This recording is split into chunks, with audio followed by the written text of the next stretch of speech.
All right, this is Project 3 for Youth Ministry 301. With Project 3, you are to discover the many ways youth are making an impact on the local church and community by compiling a list of ways that youth are ministering. You will need to speak with 3 different students and their youth pastors and record their responses to the ways that they are ministering. So the first student I want to talk about is Noah. He attends Oak Grove Baptist Church in Landrum, South Carolina. His youth pastor's name is Ryan Howard. And when I talked with them, here is what I found. Noah has a gift of leadership. Ryan began to see leadership qualities in Noah at a younger age, and Ryan is all about giving teenagers opportunity to use the gifts that God has blessed them with. And so with that, he has given Noah opportunities to lead in a small group setting inside the youth group. When they would break out for maybe some Bible study or some small group sessions, he allows Noah to lead. Now, Noah is not leading without adult supervisions. An adult youth leader is right there, but why not allow him to use his spiritual gifts? And that is a wonderful, wonderful thing for this young man. They are getting ready to go on mission down to New Orleans on a mission trip. And he told me that Noah is going to be actually one of his team leaders that's going to be working with an athletic camp that week. They do a camp in the community there in New Orleans. Church helps put it on, and all the kids come and they get to minister to them and love on them. Noah is very active and athletic, and so this is going to give him opportunity to use his giftedness and his talents in that way, as well as his leadership qualities with going and leading this team. And so he's going to be under adult supervision, but we pray great things for Noah as he leads, as he goes down to New Orleans. Now, we also have Christopher. Christopher is with Cooper's Gap Baptist Church in Mill Spring. His youth pastor is Dwayne Sherman. And Christopher, I've known Christopher for years personally. I know his father Paul really, really well.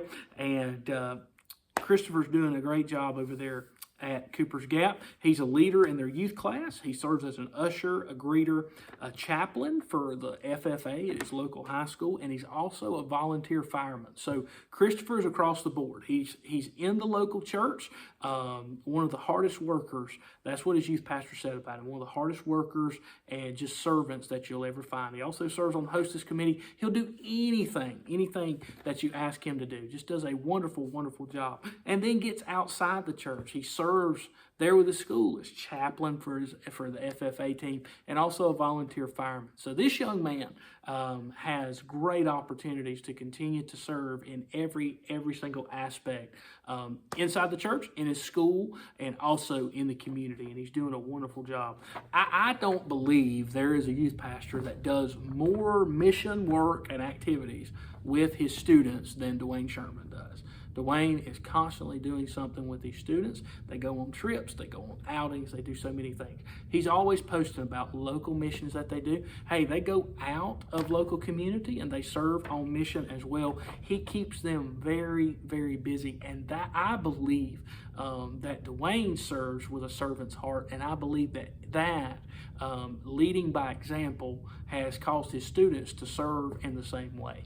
Christopher, he has been impacted greatly by Dwayne's ministry, and you can see that just in how they commune with each other and how they serve together. And so what a wonderful picture of how we are to lead as ministers and to invest in the lives of students, and he's doing a great job at that.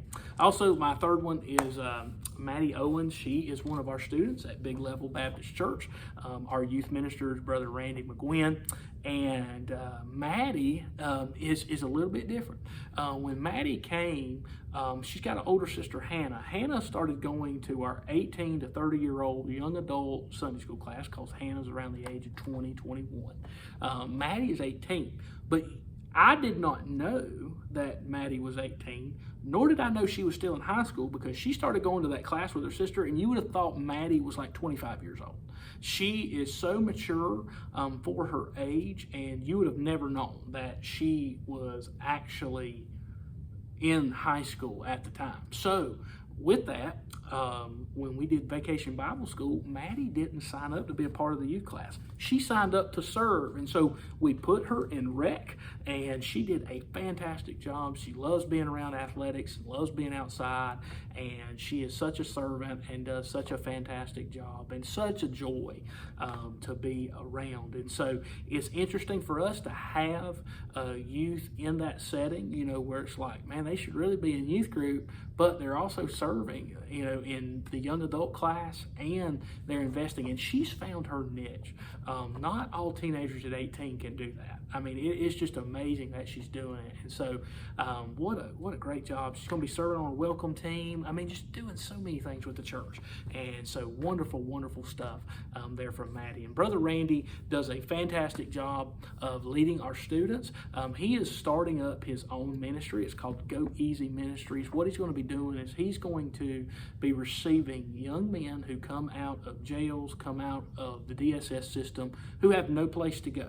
And he has been in the process of building a bunkhouse on his farm, and those young men are going to stay at his bunkhouse. They are going to tend the farm, and he is going to invest in them spiritually. Now, with that being said, I cannot thank our church enough for backing Randy financially, but also with their hands and their talents. And not only just our church, but our youth group who love Brother Randy and Miss Gretchen. They have actually went on some work days down to Brother Randy's house, and hey, they might not have been up there putting shingles on a roof or holding up a wall, but they've been hammering nails, they've been grabbing supplies, they have been helping in any way that they can to get this bunkhouse built to help Brother Randy in his ministry. And so I believe that has been key for them to say, you know what, ministry is a joy. It's not always fun and games. A lot of teenagers think, hey, ministry, like youth ministry, fun and games, activities, high strung, just high volume. This is like ministry, like getting your hands dirty. They've been working out in the cold. They had days in January when they were out there working. I mean, it was freezing cold. I'm sitting up there with a cup of coffee, like, man, it's cold out here. And these students are sitting there and they're bundled up, and they're cold and they're getting dirty, but they get out there and they work and they do it for the glory of God and for Brother Randy, because they love him, his family, and his ministry. And he's made that type of impact on them that they will serve missionally with him and for him. So what a great atmosphere it is, and it has been wonderful to see our students work in such a way. So it's just been great. But this will take care of Project 3.